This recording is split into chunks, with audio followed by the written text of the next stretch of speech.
दो चर वाले रैखिक समीकरण युग्म प्रश्नावली 3 के 5 2 नंबर 2 के दूसरा के किस मान के लिए निम्न रैखिक समीकरणों के युग्म का कोई हल नहीं है। प्रश्न है 2 के दूसरा 3x जोड़ y बराबर 1 और 2x 2 के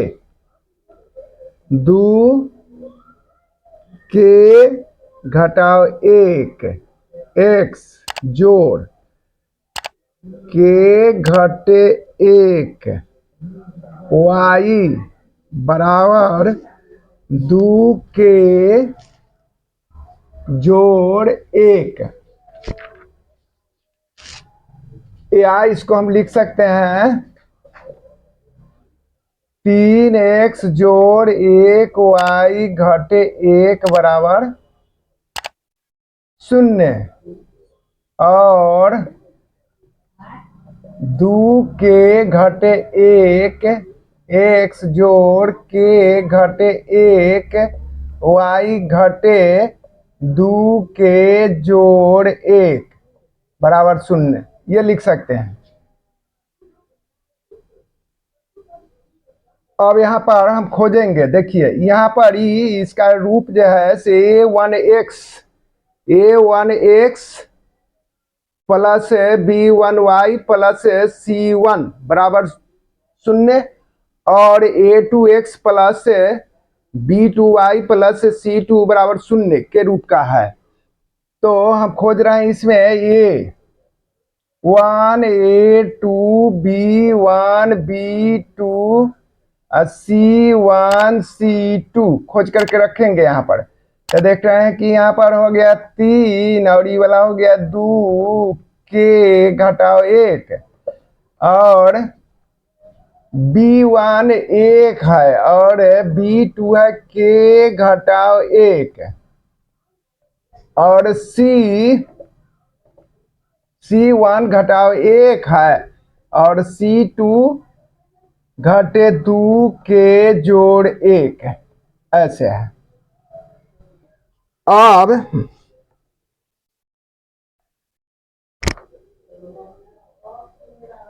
कोई हल नहीं होगा, कोई हल नहीं होगा। इसके लिए शर्त है a1 बटे a2 बराबर है b1 बटे b2 बराबर नहीं है c1 बटे c2। इसलिए अब मान रखेंगे यहाँ 3 बटा में 2 के घटे 1 बराबर है 1 और के घटाव 1 है b2 के घटाव 1 और सी वाला जो देखें माइनस माइनस प्लस हो गया। चलिए इसको 1 बटे लिख देते हैं 2 के प्लस 1 बराबर नहीं है। अब ये पहला अनुपात दूसरा अनुपात लेकर के चलते हैं 3 बटे 2 के घटाव 1 बराबर है 1 बटे के घटाव 1। इसी को गुना करते हैं आड़े तिरछे तो हो जाएगा 3 के घटे 3 बराबर 1 से गुना करेंगे तो ये 2 के घटे 1 होगा। या अभी 3 के घटाव 2 के इस सजातीय दोनों के एक जगह ले आए बराबर घटे 1 का जोड़ 3 इधर से उठ करके इधर गया। इसको लिखते हैं या अब 3 के में से 2 किया तो के बराबर हो जाएगा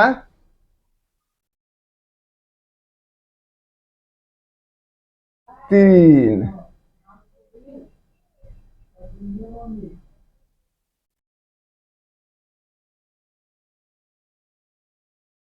तीन के घटे 3 और इसमें गुना किए तो हो जाएगा 2 के घटाव 1 2 के घटाव 1 इस 3 के घटे 2 के 3 के घटे 2 के बराबर घटाओ 1 रह गया, इधर से 3 गया तो जोड़ 3 हो गया।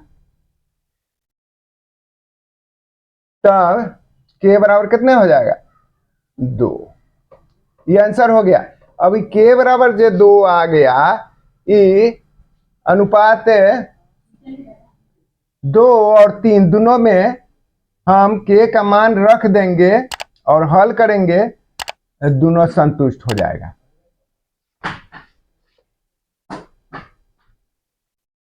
अब है 3 नंबर हिसाब। 3 नंबर में निम्न रैखिक समीकरणों के युग्म को प्रतिस्थापन एवं वज्र गुणन विधियों से हल कीजिए। किस विधि को आप अधिक उपयुक्त मानते हैं? 3 के 8x जोड़ 5y बराबर 9 और 3x जोड़ 2y बराबर 4 समीकरण 1 है, समीकरण 2 है। सबसे पहले प्रतिस्थापन विधि है। प्रतिस्थापन विधि, प्रतिस्थापन विधि समीकरण 1 से 5y लिखते हैं। यहाँ पर 5y बराबर 9 घटे 8x लिख देते हैं, या इसको हम लिख सकते हैं y बराबर गुना में 5 है तो भाग में 9 घटे 8x बटे 5। ये समीकरण हो गया 3। अब समीकरण 2 में, समीकरण 2 में y का मान रखने पर, अब 2 जो है से 3x जोड़ 2y बराबर 4 है, इसलिए 3x जोड़ 2 गुने y के मान लिखते हैं कितना, तो 9 घटे 8x बटे 5 बराबर 4। फिर या 3x जोड़, अब गुना 9 दूना 18 18, हाँ, घटे 8 दूना 16x 16x, बाटा में 5 है तो 5 लिख देते हैं बराबर 4। या अब इसको लघुत्तम तो 5 हो जाएगा, 5 तिहाई 15x 3 के जोड़ जैसन, जोड़ 18 घटे 16x बराबर 4। अभी 16 में से 15 गया तक घटाओ x बच जाएगा, और जोड़ 18 बटा 5 बराबर है 4। या घटे x जोड़ 18 4 गुने 5 बराबर 5 का 20। या घटे x बराबर है 20 घटे 18, जोड़ में है तो इधर आए घटाओ में तो 2 बच गया, इसलिए ये माइनस इधर चला जाएगा, ये x बराबर घटे 2। समीकरण 3 में x का मान रखने पर,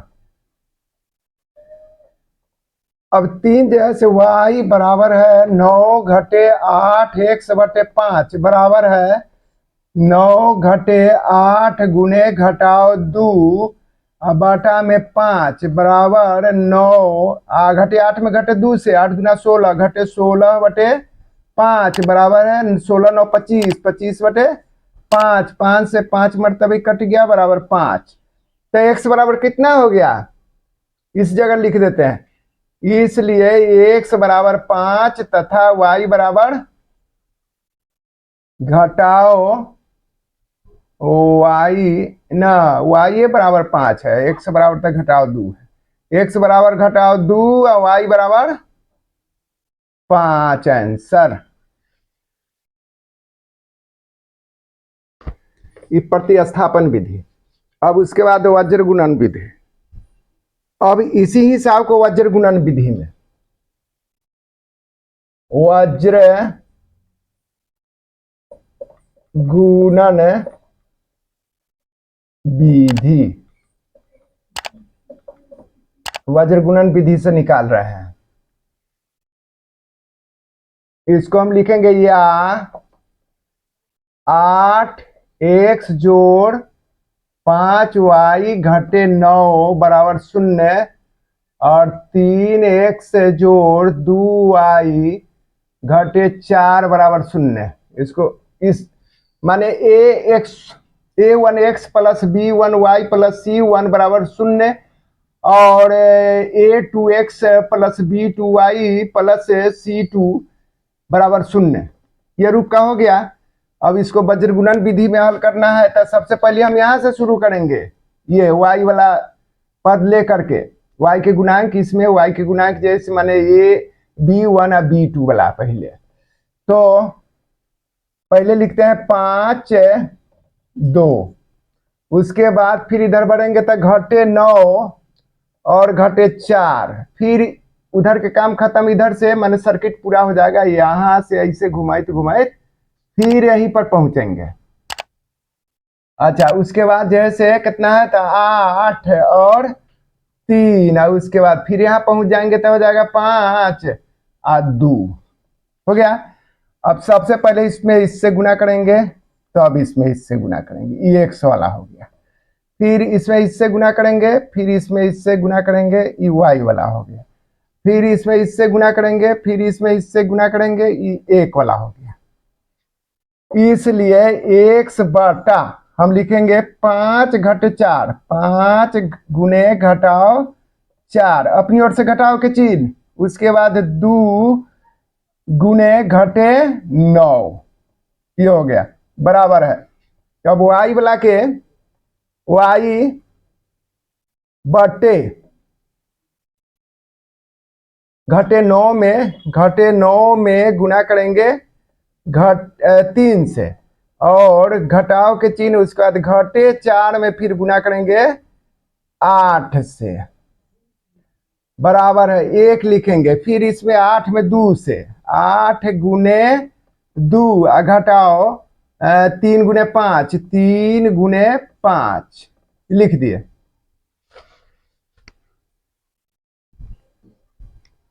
गुना करेंगे इसको या x बटा में 5 चौका 20 तो घटे 20 हो जाएगा, यहाँ 5 है घटे 4 है घटे 20, ये घटाओ 2 में घटाओ 9 से 9 दूना 18, तो इसमें भी घटाओ इसमें घटाओ माइनस माइनस प्लस हो जाता है 9 दूना 18, ये बराबर हो जाएगा कितना तो y बटे 9 तिया 27 घटे 27 और ये घटाओ जोड़ 8 चौका 32, ये हो गया। अब बराबर है 1 बटा में 8 गुना 16 5 तिया 15, 16 घटे 15 हो गया। इसको हम फिर हल करेंगे x, अभी 20 आई ज्यादा वाला के चिन्ह दे देते हैं, 18 घटा देते हैं तो 2 बच गया, यहाँ आई बराबर y बटे 32 में से 27 घट जाएगा तो कितना बचेगा 5, 12 में से 7 गया 5 हो गया, ज्यादा वाला के चिन्ह हो गया मैंने 32 रुपया कमाते हैं 27 रुपया खाते हैं 5 गो पॉकेट में, 1 बटे 16 में से 15 गया 1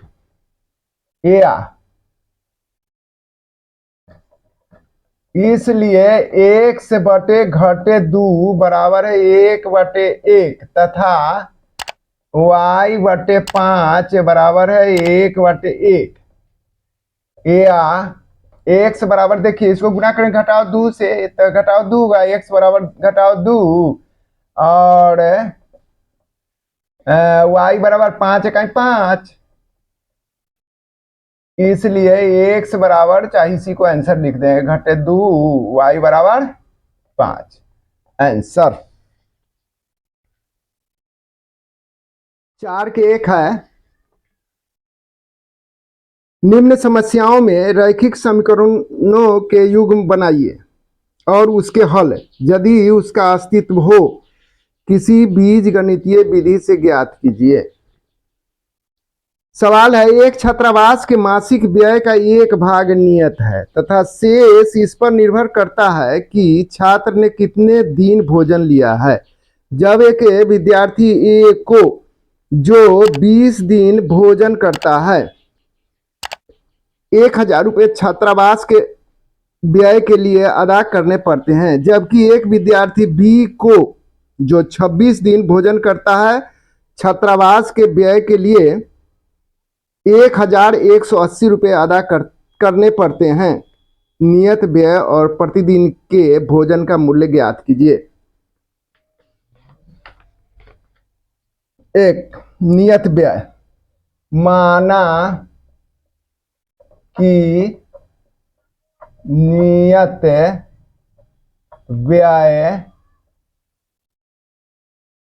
नियत व्यय एक्स रुपया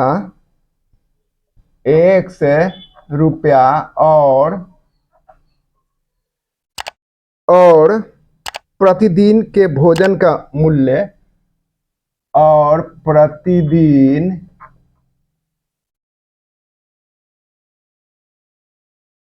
के भोजन का मूल्य वाई रुपया है। इसलिए प्रश्नानुसार इसका समीकरण बन जाएगा x जोड़ 20y बराबर 1,000 और x जोड़ 26 दिन भोजन करता है। एक तो बी जैसे ये के हो गया बी के x जोड़ 26y बराबर है 1,180 1,180। समीकरण 1 हो गया। समीकरण 2, चलिए अब इसको बीजगणितीय कोई विधि जैसे लगा दीजिए इसमें, तब विलोपन विधि से हल कर रहे हैं। घटाने पर अब इसमें 1 और 2 के घटा दीजिए तो घटा के चिन्ह हो जाएगा, यहाँ भी घटा हो जाएगा, यहाँ भी घटा हो जाएगा। चलिए ये x वाला कट गया, अभी 26 में से 20 गया तो घटे 6y बराबर आपका हो गया।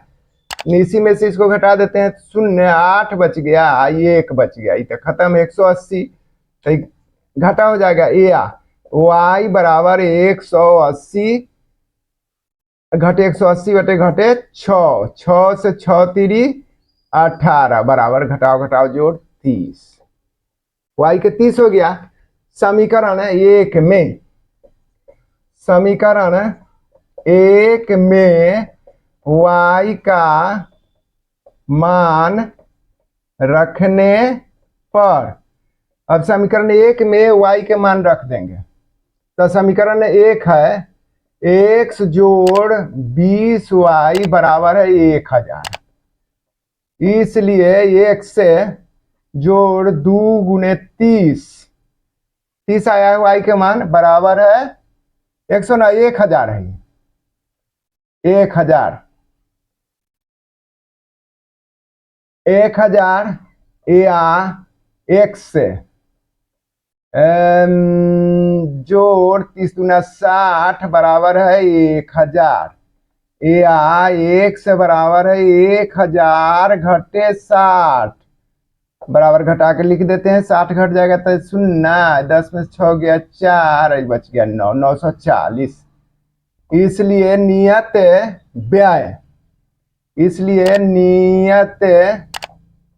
व्यय बराबर 940 रुपए और प्रतिदिन के भोजन का मूल्य, प्रतिदिन के भोजन का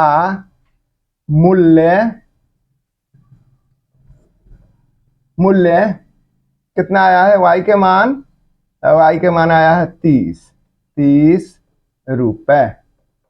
आंसर ये हो गया।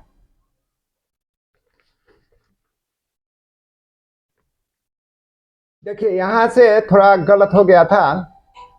समीकरण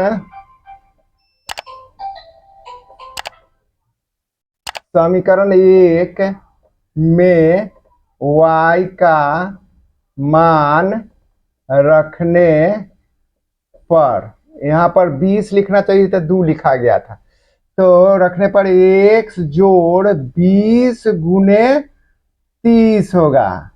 अब बराबर कितना आता है 1000, या x से जोड़ 3 दूना 600 हो जाएगा, बराबर है 1000, या x बराबर है 1000 घटे 600, बराबर कितना बच गया था, 600 घट गया था 400।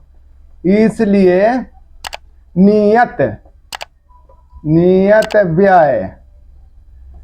व्यय हो जाएगा, नियत व्यय 400 रुपये, और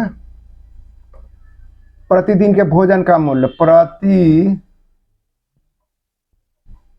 दिन के भोजन